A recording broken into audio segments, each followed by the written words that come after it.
What's up, everybody? It's Rashad here. Now, if you're familiar with the channel, you know that I love buying stocks from large companies that have growing and consistent revenue and cash flow. However, every now and then a small company may pique my interest. And today I want to tell you about a small company that I think could possibly 5x or maybe even 10x your returns over several years. And that company is called Upstart. Upstart is a cloud-based program that uses artificial intelligence to determine an individual's creditworthiness. So instead of using all the traditional factors that we know of today from a FICO credit score, Upstart uses artificial intelligence in order to determine its own creditworthiness factor. And thus far, it has been shown to be much more effective than the FICO credit score. So let's get into the details. So I pulled this information from their latest quarterly report, but you can see it says we connect millions of customers to 100 plus banks and credit unions who leverage Upstart's artificial intelligence models and cloud applications to deliver superior credit products. With Upstart's AI, lenders can approve more borrowers at lower APRs across races, ages, and genders while simultaneously delivering the exceptional digital-first experience customers demand. So as you can see, thus far, they have helped over 2.8 million customers get loans, which has accounted for over $35 billion in loans. However, this next number is what piques my interest the most. They have now partnered with over 100 banks and credit unions. Now, banks are one of the best and most profitable businesses out there. They know how to make money, and most importantly, they know how to keep money. So the fact that Upstart has over 100 banks that trust their product makes me feel trustworthy as well. Now, the thing about Upstart is, just like any other loan company, they are greatly impacted by interest rates. And over the last 2 years, interest rates have risen at a record pace, and this has greatly impacted Upstart's financials. So if we look over here at revenue, we can see they did $134.6 million in revenue this previous quarter, which is down 14% year over year, which ultimately resulted in a loss of $40.3 million for the quarter. But again, as I said, they are greatly impacted by the high interest rates. So once the Fed starts to lower interest rates, I think that Upstart will really take off. Their AI model has provided superior risk separation, leading to higher approvals and lower APRs. So if you can see right over here, it has provided 44% higher approval rates than the typical FICO credit score, and also has provided 36% lower APRs. So essentially, Upstart's AI has done a much better job of determining a buyer's creditworthiness than the typical FICO score. And since they use AI, the AI model can consistently recalibrate and determine what things worked and what things did not. So as you can see, it says here, Upstart's models train on over 120 billion cells of performance data with an average of 85,000 new loan repayments added each business day. So essentially, every single day, Upstart's AI model gets better and better and better over time. Whereas the FICO credit score has used the same factors for several years and decades. And what makes me like Upstart even more is they have made it their business to help underserved people. It says in 2022, the Upstart model approved 35% more Black borrowers than a traditional model at 29% lower APRs, and 46% more Hispanic borrowers than a traditional model at 34% lower APRs. And here's a quote from David Gerard, who is one of the founders. "Money is a fundamental ingredient of life, and unless you're one of the few percent of Americans with a significant wealth, the price and difficulty of borrowing affects you every single day. Throughout history, affordable credit has been central to unlocking mobility and opportunity." Upstart really emphasizes that they want fair borrowing for every single person in America. Now, this graph here shows you how much better Upstart's AI model is than the typical FICO credit score. So if we look over here, this shows annualized default rates. Now, if we go over here from top to bottom, top being people who have a credit score of 700 or above, and then down here is 639 or below.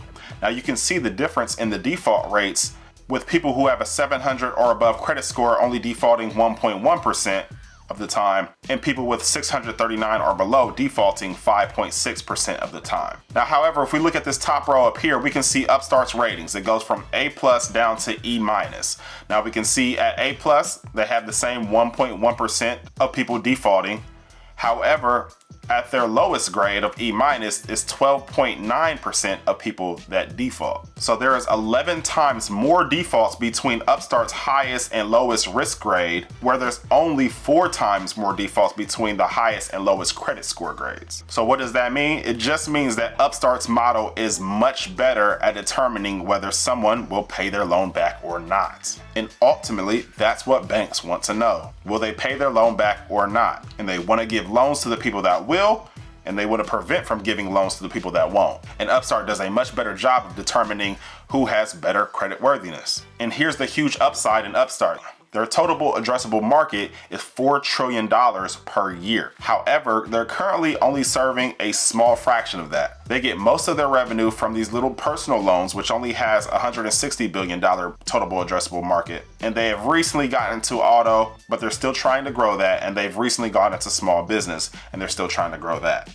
However, they are working on home loans, and once they enter into that market, the sky is the limit. They have just started this year providing HELOCs, which are home equity lines of credit, but again, they are just getting started with that and looking to scale in the coming years. But however, when they start to offer mortgages, this can be a complete game changer. So let's review some of the main bull and bear cases for Upstart. The first bull case for Upstart is it has proven to be more effective than the traditional FICO credit scores. Banks don't play favorites, they just want to make money. And whoever can do that for them more effectively is who they're going to go with. And that's why in Upstart's short history, it has already partnered with over 100 different banks and credit unions. And lastly, the total addressable market for them is over $4 trillion per year. And they're currently only occupying a small fraction of that with small personal loans and a little bit of auto loans. However, once they really enter into the housing market, it's going to be a complete game changer. Now, what are some of the bear cases for Upstart? First is they've had a decline in revenue over the last 2 years. As mentioned before, this is a business that is highly impacted by interest rates. And since over the last 2 years, we've had a historic rise in interest rates, this greatly impacted Upstart. Because since there was less people going out to get loans, Upstart received less money. And lastly, given their financial losses, declining revenue, and high uncertainty, investing in Upstart at its current price is not advisable. So let's take a quick look at Upstart's financials and see what price should we pay for the company. So here we are at ticker terminal, and I'm looking at Upstart's graph. Now right now it's showing the last 3 years, and you can see it's been quite the roller coaster ride. It got up as high as $400 in October of 2021 and is currently trading at $44 today. Now typically the first thing I will look at in a company is their price to free cash flow. I typically want a price to free cash flow below 30. However, we've already seen that Upstart has not been profitable over the last 2 years because of the interest rates. So I already know that the price of free cash flow would be negative. And that would be the same thing for the return on invested capital. So let's look at, do they have growing revenue, growing cash flow, and let's take a look at their assets and liabilities. So here is their revenue over the past 5 years. So it looks like in 2018, they had revenue of $88 million. And in the year of 2022, they had revenue of $907 million. So that is definitely a check. Now let's check cash flow. So for cash flow in 2018, they had $50 million in free cash flow. And in 2022, they had negative $683 million in free cash flow. Now, we've already done our due diligence and know exactly why that is. If we know, what will make it better. So for the time being, I will give this a pass. Because if we look at the previous year in 2021, they had cash flow of $159 million. So they were growing. Now let's look at assets over liabilities. So their total current assets is $1.5 billion. And their total current liabilities is only $58 million. So that is great. Their assets are much larger than their current liabilities. So we do know that this is a good company. However, we do want to pay a cheaper price for the company. So this is how we'll do just that. So here I have the Thinkorswim platform pulled up, and my goal is to buy Upstart at a much lower price than what it's trading at today. So if I'm okay with waiting for the stock price to drop and I would like to get paid while I wait, then what I could do is sell a put. But because of the uncertainty with Upstart, I want to get a price much lower than the price it's trading at today. So here I have the options chain for Upstart pulled up, and I'm going to go 28 days out from today. And we could look over here at the premiums, but I'm thinking I want to get Upstart at a much lower price, probably around the $20 mark. And if we look at the $20 strikes for this date, they're only paying between $1 and $14. And that's just not enough. So what I can do is go out even further. So what I'm going to do is close the 28 days, and I'm going to look at 84 days out, which will be March 15th of 2024. All right, now the $20 strike for this date is paying anywhere between $61 and $66. That sounds much better. So what I'm going to do is go ahead and place an order to sell puts at a lower price sometime in the future in the hopes that the stock price will drop so I can buy the shares. However, I'm going to be paid anywhere between $61 and $66 just to wait. You can kind of think of this as forcing a company that you don't own to pay you a dividend. So I'm going to click on the strike price, go to sell, and click single. Now over here, you can select the amount of contracts that you would like. I think I'm gonna go with 2 contracts. Now every contract is worth 100 shares. So if the stock price drops below my strike price at the end of expiration date, then I'll be forced to buy 200 shares of the company since I'm selling 2 put contracts. Now I've selected my contracts. Now I can go over here and I can up the price I would like for the contracts. So let's go with 63. That is the midpoint between the bid and the ask. I'm going to hit confirm. And as you can see from this summary here, I will receive a total of $125.18 in total after I pay my fees for selling these puts. And when you sell a put, you receive the money immediately. So let's go ahead and hit send, and that order is placed.